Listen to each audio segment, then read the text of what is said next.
ஒன்று கவனிச்சிங்களா மக்களே? நம்ம ஆட்சிக்கு வந்ததுக்கு அப்புறம் ஒரு விஷயம் ஒன்று நடந்துகிட்டு இருக்கு.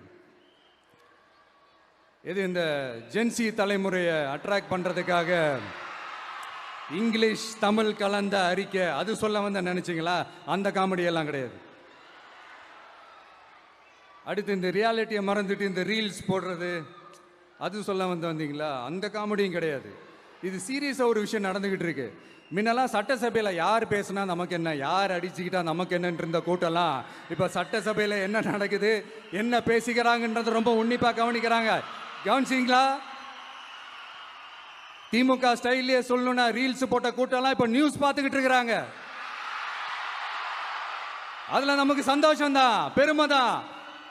நம்மளுடைய யங்ஸ்டர்ஸ், நம்ம பெண்கள் எல்லாம் அந்த அரசியல் என்னன்னு தெரிஞ்சுக்கணும், அந்த அரசியல் என்னன்னு புரிஞ்சுக்கணும்னு அப்படி ஒரு விழிப்புணர்வு ஏற்பட்டிருக்கு. அதில் எங்களுக்கு சந்தோஷம் தான்.